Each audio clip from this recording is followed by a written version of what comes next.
sitting here. I guess we have a renewal tax levy coming up this year. Yeah, we do. And don't we have to start that next month or? Yeah. That's on the finance committee. Yeah. Okay.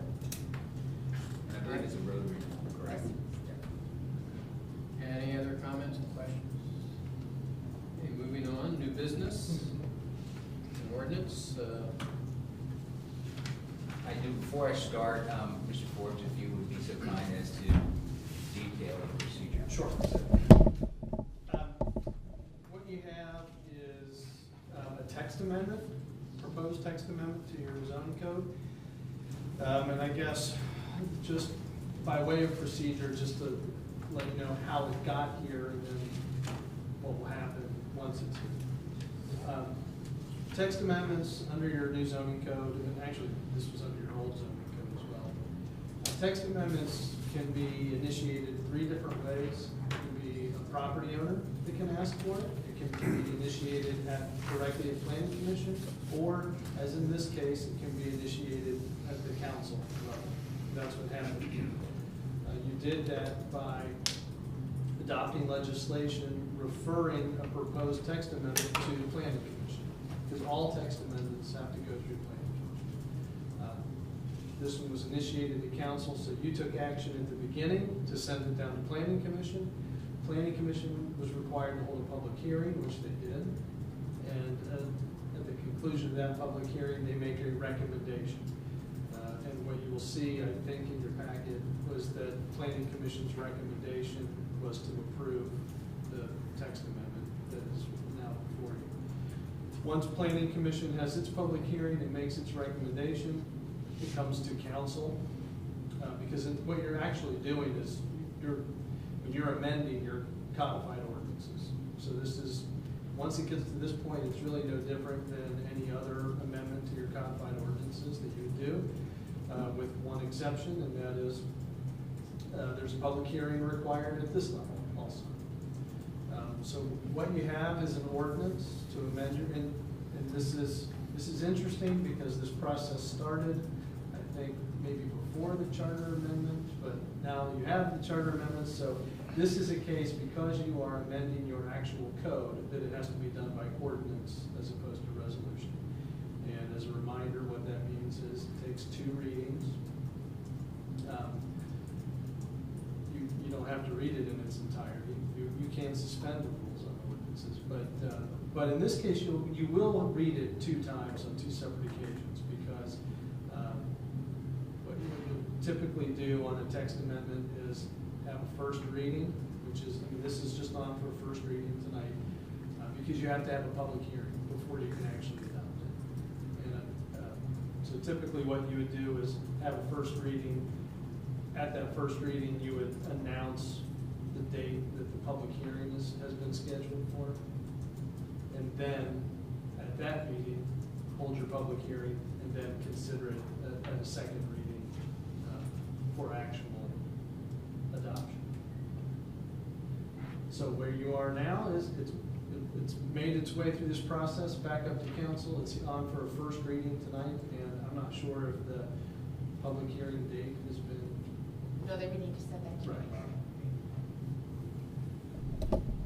And you're up. Go for it. Is that there's also a deadline to have this latter part, otherwise everything is lost. Your code now says that upon receipt of the recommendation from council, you are supposed to have your public hearing within 30 days, I believe. Which means, as far as setting your public hearing, if you do a first reading tonight, We'll need to have that March 13th. Yeah, my recommendation would do it at the May 13th, because we're going to have a regular session as part of that work session. Yeah.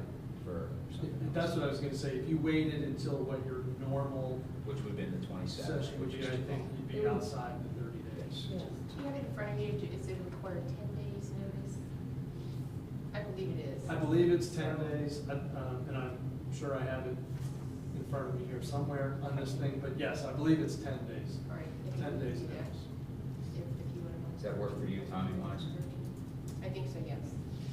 Mr. Mayor, I have ordinance 2014-3, an ordinance amending section 1137.08, minimum side yard setback of the Village of Greenhills zoning code. I move for suspension of the rule requiring reading the ordinance 2 times on 2 separate occasions and reading the ordinance, or just reading the ordinance in its entirety. Actually, you know, I don't even think you have to do that, because I think your charter says is on the first reading, it can be read by title. Okay, let me start again.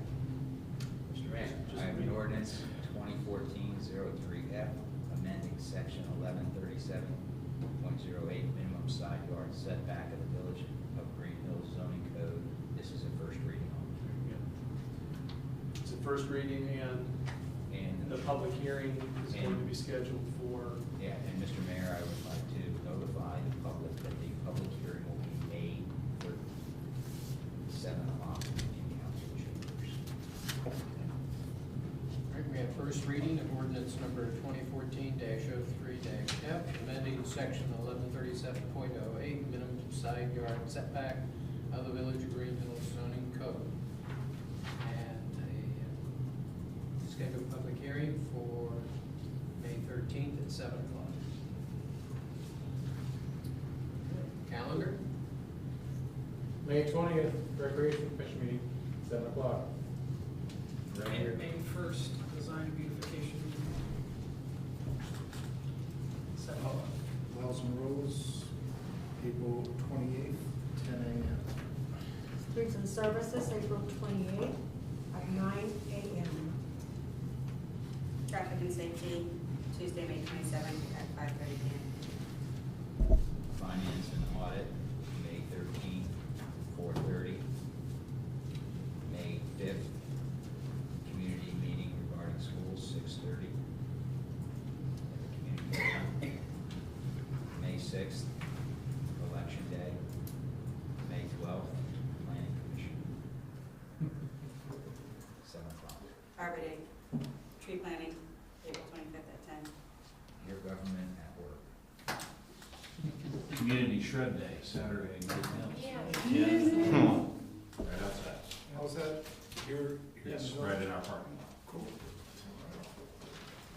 The name of the planning commission? May 12th. What time of the day was it? 10 o'clock to 1 p.m. Okay. Hearing no further business, meeting adjourned.